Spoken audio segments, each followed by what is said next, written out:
Baik, selamat pagi semuanya. Baik, di sini saya akan mempresentasikan hasil penelitian saya, proposal saya, dengan judul faktor-faktor yang berhubungan dengan keberhasilan kadar TB dalam melakukan investigasi kontak atau IKA pada pasien tuberkulosis di wilayah kerja Yayasan Bina Asri Kabupaten Sintang tahun 2024.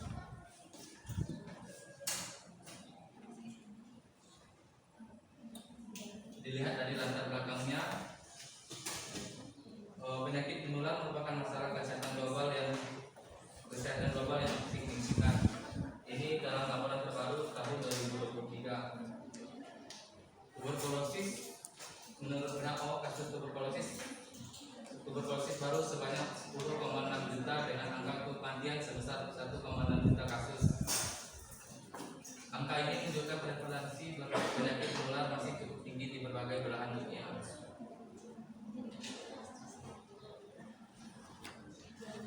WHO merilis Global TB Report 2023, laporan tahunan terkait perkembangan penyakit tuberkulosis dari tahun ke tahun. WHO memperkirakan prevalensi TBC aktif di seluruh dunia pada 2022 adalah 4,1 juta kasus. Sementara estimasi kasus TBC baru global pada 2022 adalah 10,6 juta kasus, turun 2% dibandingkan tahun 2021 yang mencapai 10,6 juta kasus.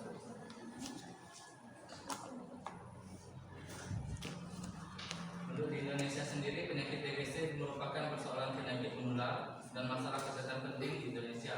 Menurut Kemenkes RI tahun 2023, angka kasus TBC masih cukup tinggi. Pada tahun 2022 tercatat 220.000 kasus tuberkulosis aktif.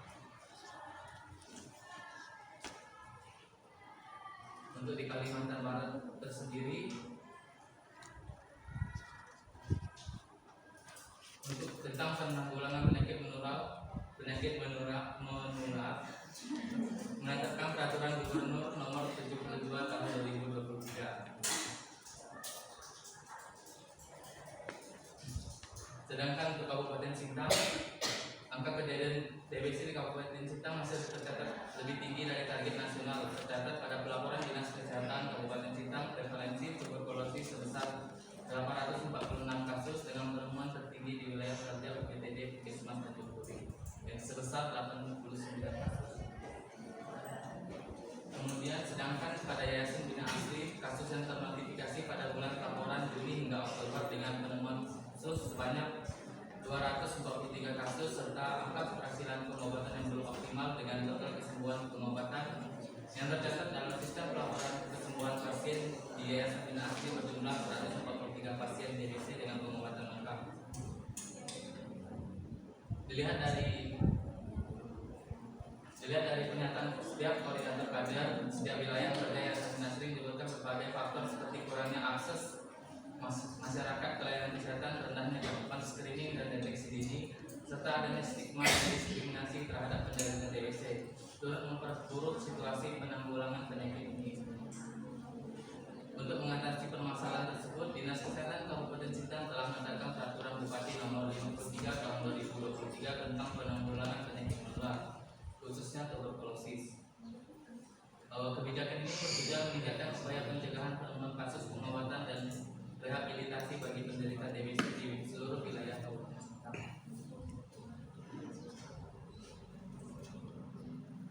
Salah satu upaya pemerintah Kabupaten Sintang dalam membentuk kerjasama penanggulangan tuberkulosis dengan lembaga swadaya masyarakat atau LSM, yaitu Yayasan Bina Asri sebagai organisasi nirlaba yang bergerak di bidang kesehatan masyarakat, telah menetapkan kebijakan dan program khusus untuk mendukung upaya penanggulangan TBC di Kabupaten Sintang.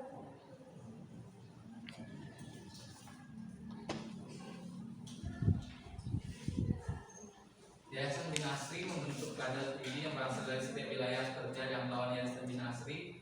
Pada upaya ini diharapkan dapat meningkatkan derajat kesehatan masyarakat dan mendukung pembangunan kesehatan yang berkelanjutan di wilayah ini.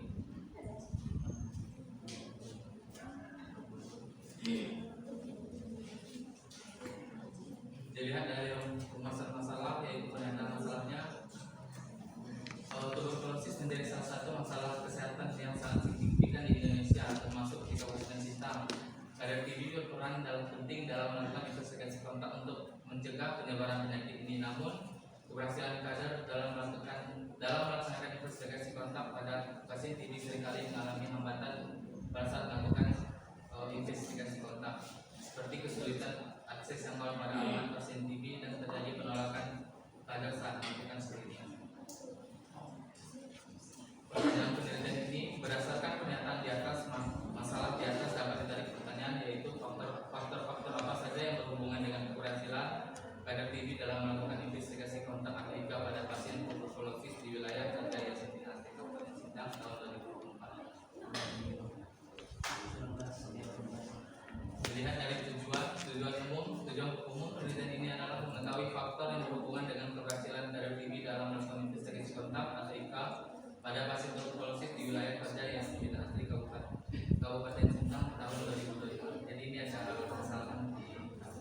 Kemudian tujuan khususnya mendeskripsikan pengetahuan, sikap pekerjaan, pendidikan, pelatihan, dukungan petugas kesehatan dengan keberhasilan kader TB dalam melakukan investigasi kontak pada pasien tuberkulosis di wilayah kerja Yayasan Bina Asri Kabupaten Sintang. Kemudian untuk mengetahui hubungan pengetahuan, kemudian mengetahui hubungan sikap, untuk mengetahui hubungan pekerjaan, untuk mengetahui hubungan pendidikan, dan mengetahui hubungan pelatihan, dan terakhir untuk mengetahui hubungan petugas kesehatan.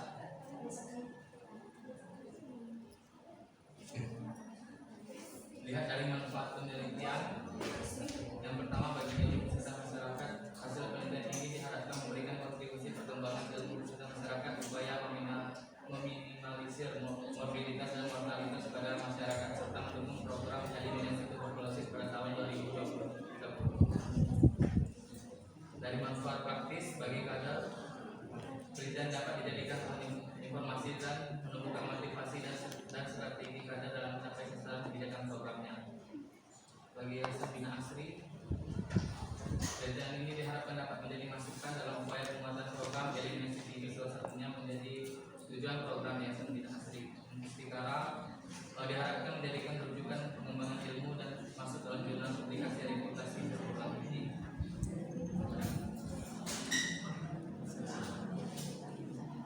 Bagi peneliti dapat untuk meningkatkan pengetahuan dan kemampuan mengaplikasikan ilmu yang telah didapatkan selama menempuh pendidikan di Istikara Sintang. Kemudian untuk peneliti selanjutnya sebagai bahan pembacaan dan referensi oleh peneliti berikutnya. Dilihat dari ruang lingkup penelitian, yang pertama dari sipil menerapkan ilmu kesehatan masyarakat mengenai promosi kesehatan dan epidemiologi serta epidemiologi kesehatan khususnya pada penyakit menular. Untuk waktu penelitian ini dilaksanakan pada Januari sampai Juli tahun 2025. Kemudian untuk sasaran penelitian ini dilakukan pada kader TB di wilayah kerja Yayasan Bina Asri Kabupaten Sintang. Kemudian untuk lokasinya penelitian ini dilaksanakan pada wilayah kerja Yayasan Bina Asri Kabupaten Sintang. Berikut keaslian penelitian saya dibaca. Lanjut saja. Lanjut.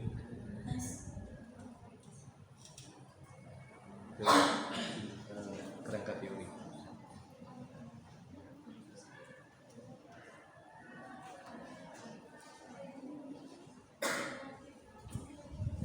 Ada menggunakan teori Lawrence Smith 1980, di mana ada faktor predisposif, yaitu pengetahuan, sikap, pendidikan dan pekerjaan. Kemudian ada faktor dinamik atau pemungkit, ada pelatihan, kemudian ada faktor reinforcing, penguat, ada hubungan petugas kesehatan.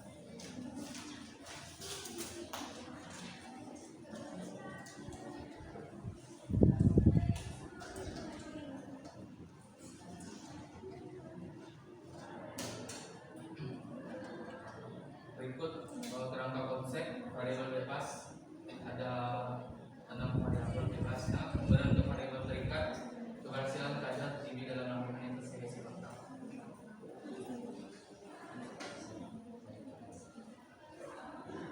Hipotesis sudah. Lanjut kan sama juga hipotesis.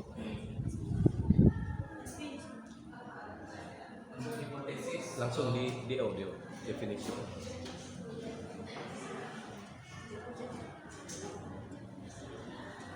Untuk definisi operasional ada terlibat bebas, sikap di mana definisi operasional respon kader terhadap tentang hal-hal yang berkaitan dengan tugas dan tanggung jawab peran kader dalam investigasi kontak, cara ukurnya melalui wawancara, alat ukurnya kuesioner, kemudian hasil ukur negatif jika skor di bawah min dan median, dan positif untuk dua positif jika skor di atas min atau median dengan skala ukurnya ordinal. Kemudian untuk pengetahuan di mana pemahaman kader dengan hal yang berkaitan dengan kontak erat, penemuan suspek, gejala tuberkulosis yang berkaitan dengan investigasi kontak dengan cara ukur wawancara, alat ukurnya kuesioner dengan hasil ukur 1 jika kurang baik jika skor di bawah min dan median, dan 2 baik jika di atas, dan jika skor di atas min dan median dengan skala ukur ordinal. Kemudian yang ketiga ada pendidikan.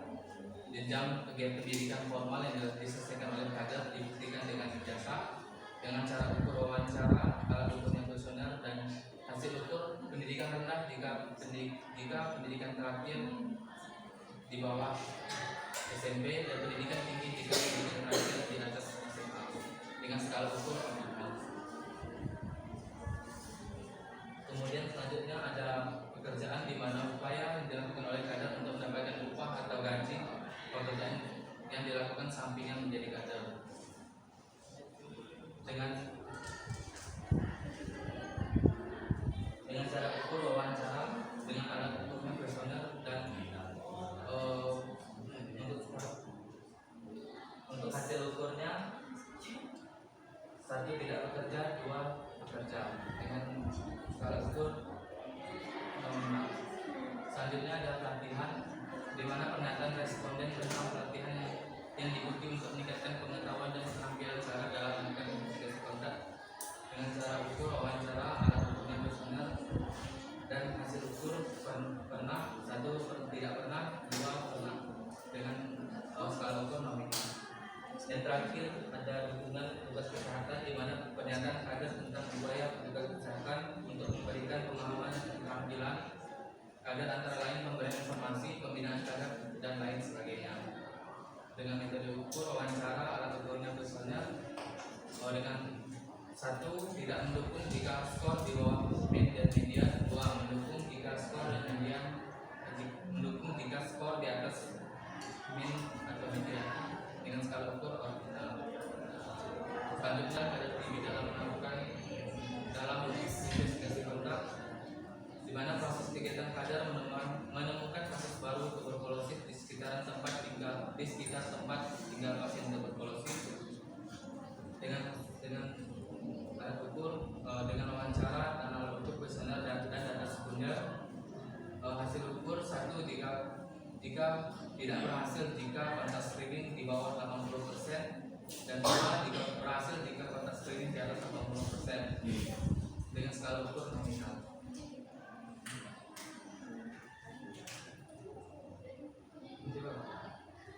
Ya, saya Untuk desain penelitian ini menggunakan rancangan cross seksional dengan metode penelitian kuantitatif.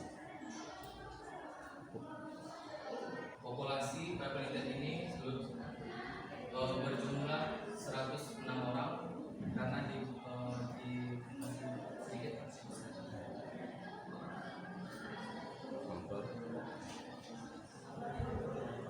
Untuk total sampling sebanyak 106 orang. Di sini ada kriteria inklusi dan inklusi di mana 1 responden merupakan kader tinggi wilayah kerja Yayasan Asri dan bersedia menjadi responden. Untuk kriteria inklusi, responden dalam keadaan sakit membutuhkan dengan insentif dan responden menolak menjadi sakit. ya. Dalam keseluruhan data yang sudah tersebut, kemudian ada entry atau pemasukan data setelah tahap editing di mana data telah dibersihkan dari kekurangan dan kesalahan. Kemudian ada scoring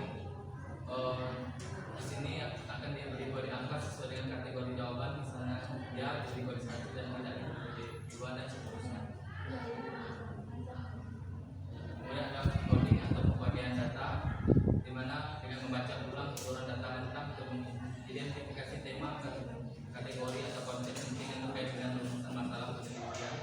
Scoring berdasarkan kategori variabel yang diteliti.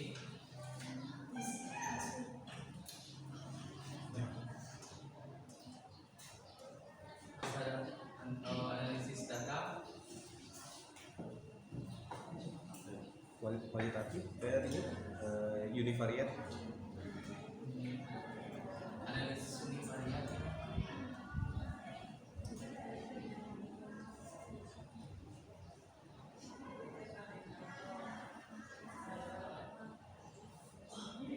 frekuensi ya, frekuensi.